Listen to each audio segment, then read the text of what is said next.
welcome M456 podcast. Gary Black, my cohort in crime, John McAllister, is probably putting out fires. Who knows what the hell he's doing today? Oh, he's saving the world. He's saving the world, but we've got my bride back. You want to watch this on video, guys? I'm telling you, we just did a podcast on Purpose of a Man. Purpose of a Man. Lisa teaches this in our leadership school when we had it for a week at a time. It was the kids' most favorite time.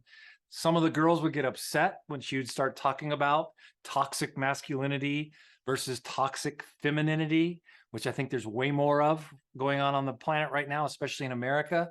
But a purpose of a man as a foundational, Adam was foundation. We're foundation. And we hit that on the last podcast. If you didn't listen to that, go watch it on patreon.com/Gary and Lisa Black, or just on M456 on everything. It's on Spotify and Apple and all the stuff. I wanted to do a part 2 because we started talking after the podcast about this issue of toxic masculinity and your thoughts on it and kind of the breakdown of what you've seen of that. And so Lisa Marie is back with us, part 2. Yeah. Hi, babe. Hi. You look good in Thank coral. you. You're looking pretty good too in your black. I know. My hair is on point today. Come on. I know.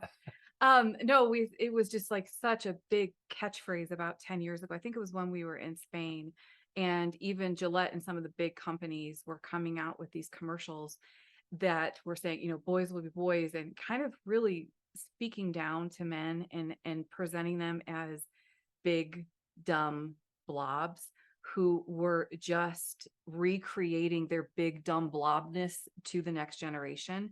And now we have this complete identity crisis. Yes. And I blame Gillette. That's hilarious. Now, I want to say this, and I said this on the last podcast. I've been reading and gone through this book now, and I'm just starting to go through it for a second time, Return of the Gods. It's the dark trinity, right? We had Baal, Ishtar, and Moloch in the ancient days with Israel. And the main objective, it does much more than this, of Baal, is to take down any nation that's birthed in God. So now this dark trinity has come back to America because we opened the doors back up in the 1960s, late 50s and 60s. And in 65, Stonewall happened in New York City. It's fascinating. You've got to read this book or listen to it. But we've opened the door back up to the dark trinity in America. Yeah. And now it's not just come back, it's coming back 7 times stronger. The parable that Jesus teaches is not about people, it's about nations, that when somebody is clean, the devil goes to and fro in the desert looking for somewhere to have a home, and it comes back to the original house and brings 7 of its buddies. So it's 8 times worse. And so we can see in the Old Testament the kids that were killed all the time, the firstborn sons, and now our 60 million people that have been murdered in the United States are babies. And so this has come back a lot stronger, and it is a true identity issue. And we fuel it with words like toxic, masculinity or femininity. And so give us kind of your thoughts on that and what you've seen and what that looks like. Well, it is truly an identity crisis, because if a man doesn't know what it means to be a man, and he doesn't know his purpose, and he's living in this current time, this is a very difficult time, I think, to be men. And I get to say this because I'm a woman. I mean, it's always been difficult to be human, right? And we have had absolute thousands and thousands of years where women were lorded over, abused, treated like property, treated like slaves. Jesus Christ stood in the gap of that as a rabbi. He was not supposed to look at women, talk to women, or teach women. And what did he do? He did all of those. He touched them. He looked at them. He taught them. And if you really study, which I'm only hanging out in the red letters this year, I told you I'm not doing any Old Testament. I'm not doing anything else. I'm only listening to what Jesus said for this next year.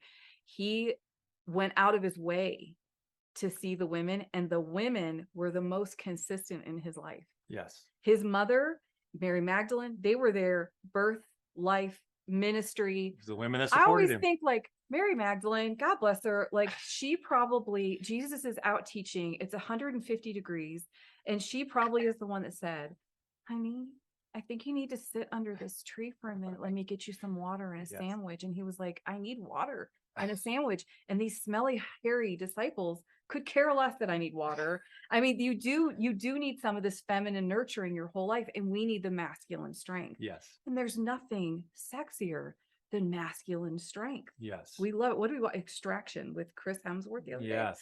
I mean, there's so many tones in that movie of fathering and marriage and being a man, but man, he was down and out, and he fought to go back to the front lines. Yes. That's what masculinity Yes. does. And if you're looking at masculinity as this is this thing that's going to lord over me or tell me what to do or abuse me, then of course that's going to be a negative, toxic thing. But the true meaning of masculinity, the way that God designed it in Adam as our example, was he goes first into battle, and whoever's in the front line is going to get the most arrows. Yes. That's how I see you with our family. Right. Well, and again, we talked about it, but it's a boy looks, when they hear toxic masculinity, they internalize it. Yes. So I'm doing something wrong. I'm off. I'm just going to stay in my cave and keep playing video games and looking at porn. I'm not even going to deal with these women. Well, because I don't know how to. Right. I don't even have the skills why to would I deal want with it. to? And why would I fight this war? Right. I'm going to go fight a fake war on the TV that I can win. Absolutely. And it's not going to hurt me. Well, and I can stay and look at naked women, and they're not going to fight back. They're not going to tell me what a piece of shit I am. Right. And so that's where our generation is. Wait, are there a lot of naked women fighting? No, I'm saying that if I'm a boy and I'm looking at that, right? You don't have to buy her dinner. As a man, yeah, exactly. Yeah. When I hear toxic masculinity, it fires me up. So I poke at it. I want to go there. Because you're a man. Well, okay, I'm a man, and maybe I shouldn't poke sometimes as hard as I do, but it inflames something in me, and I think it's my spirit of even that word, right? And again, men have been pigs and abusive and all the things all through history, but there are really good men who fear really God, who love their life, their wives like Christ loved the church, and they're fighting for their families. Even when their families don't care if they're fighting for them, they're still fighting for them, right? Which I kind of love. Right. I kind of love that this is like, that is the quietness in men that we need to respect more, is that when a man goes into a self-imposed cave, it's because he's processing something, or he's trying to work something out, or he's trying to come up with solutions, or he's scared. I think as women, we need to celebrate you going into your cave and serve you in your cave. We just want you to come back out at some point. Yeah. And we said that, right? So you can be a partner in this. But if as a man, you're going into your cave, and you're bringing your addictions with you, and you're the numbing things yourself. to numb you, then that's not a good cave to go into. And you cannot be left in there with your own thoughts. That's Elijah wanting to kill himself after Jezebel says, all the things. You guys, there was no one in there to speak truth to him. There's nobody to speak truth. If I don't invite the Trinity in with me, if I don't get to invite Jesus in to say, lead with love, you're okay. If I don't get to bring the Father in and say, Father, I don't say, please help me. I say, Father me in this. I need to process. I don't even know what I'm processing sometimes, most of the time. I know you don't. And then I need Holy Spirit to come and remind me of the power that I have. Remind me of what he's given me to make it through this life on the planet under his anointing, right? So I've got to deal with the Trinity in my cave. If I'm dealing with my numbness stuff, I'm in big trouble, or my isolation. That's so good. And so to me, that's the difference. Yeah. Right. So what's the breakdown of toxic? The first breakdown is the identity crisis. The second breakdown is partnerships with women. Okay. Because how is a man or a boy that's been told that just his gender alone has made him toxic, how is he going to become a partner with a woman? Because it is the women that are calling you toxic. Men are not calling other men toxic. It's the women that are doing it. So instantly you've been told you're bad. Right. Just by being born with a penis, you're bad. Right. So now you're up against that. It's going to be much more difficult for you and I to link arms and say, I was created for a purpose. You were created for a purpose. Let's put them together and see what we can do on the earth. It just completely breaks that down. Wow, that's good. Yeah, and I know we got a lot of marriages, young marriages that we deal with that are struggling because the men, they go to their porn, they go to their whatever, and the women don't know what to do and they get stuck. And we talked about that on the last podcast. But a lot of it is because of this breakdown of masculinity. Yeah. We're not allowed to be men. No, it's not celebrated. It is shamed. And then what are our examples? Okay, so I know it's super trendy right now to blame the older generation for everything, but it's kind of a waste of time. We have to always look at the older generation or history and learn from it. And if we're going to stay stuck in saying our dads did this and this is why I drink all the time, or this is why I'm angry, or this is why I punch my wife in the face, we've not evolved at all. Instead of looking at this woman was created with a unique purpose that is female, I was created with a unique purpose as a male, and we're supposed to work together. So if I look over the past 23 years of our marriage, there's been a ton of beauty, a ton of amazing adventures, but ultimately what there has been is a partnership where we go to battle together. Yeah. Yeah. And there's been a lot of pain and a lot of hardship, and we still stay in battle together. Yes. And I want to say this before we go on, because I'll forget, working with the Wild Courage guys, and shout out to Jeremy and Doc and Brian, the boys. You're my hero. These cowboys can come into a barn, and honestly, for the first time for many of them, they're allowed to share their vulnerability. They're allowed to share their story. They've been told their whole life, shut up, you're to be seen, not heard from. And their dads, cowboys, and their dads don't know how to be any other kind of dads. And so and they think whatever they're doing is a million times better than what their dads of course, did, right? Right. Like, yeah, exactly. It even happens with my boys, right? With our kids. Yeah. And so what I can say is, men, you have permission to be vulnerable. You have permission to share your story, some of the hurt and some of the pain. You just don't have permission to stay stuck in it. Right. You just don't get to stay stuck there. No, we need you to lead. I heard a thing today, and I want to say this. It's, that verse that scares everybody so bad when we finally meet Jesus and he says, depart from me, I never knew you. Preachers like to scare everybody because they're going to hell somehow. And what that literally breaks down in meaning in Hebrew is that when you have unforgiveness in your heart, he can't know you. He only knows forgiveness. He went to the cross for forgiveness. Wow. So when we have unforgiveness in our hearts, he says, I don't know who you are. Oops. Right? So that's how important this is, to get to forgiveness, forgive the older generation, forgive your dad, forgive your mom, and grow up and get healed in this thing, because you don't want to keep passing that down. Well, also, if you do decide to stay stuck in blaming everyone else for what's happened to you, you literally will stay stuck. And the next generation is going to look at you and say, what a bitter old lady. Yes. What a grumpy old man. Well, and to me, you will have not advanced that's the kingdom at all. Exactly. Right. Yeah. Not being strong and standing up and being a man. Yeah. It's blaming and being weak, and it's everybody else's issue. I wish they just, it's just, anyway, keep going. And this is why, because I know you tell stories about, oh, my wife, like, we're going to go to Africa. And she's like, well, all I have to do is pack my bags. Like, that's a great story. But the backstory of that is because you always humble yourself. Not that you don't make mistakes, not that you don't blow it, but you always come back to a place of humility. I can lead that. I will follow that anywhere. It isn't about you having all the answers. It isn't about you always being the one that provides and protects and does everything. I'm your partner in that. But when you look at me and say, like, I'm really not sure what to do here, or quit spending so much money at Target. Like, I told a young bride the other day, I was like, oh, it was a young husband. He like, all the money goes to Target. I was like, well, dude, yeah. But I said, well, not anymore. No, not anymore. Stop. Goes to Walmart. Who cares? Walmart's so much better. But I said, you know what you should do is ask her to help you. Because when a man says to a woman, I need help with this, something rises up in us and says, oh, I want to help with that. I don't want to be part of the problem. I want to be part of the solution. That's good. So I just wanted to get to the three things I always ask you. Yes. Okay. So Adam, born in the garden, born outside of the garden, as a foundational being for culture, for family, for everything. Wild Adam. We love him. Yes.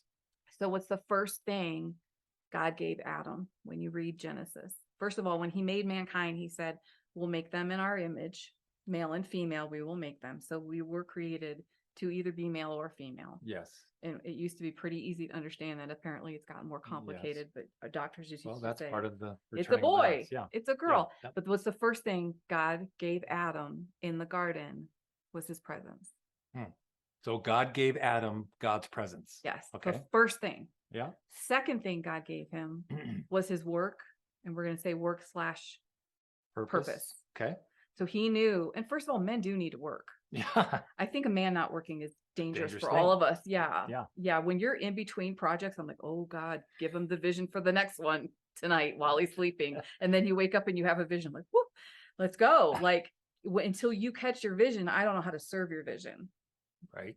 Right. So you have to have some type of, you have to have work. You have to have a purpose. Yes. And because you know what your purpose is, I know how to serve your purpose, and I also can be fully alive in mine. But I'll say, if it comes with presence first, it's easy to go to work.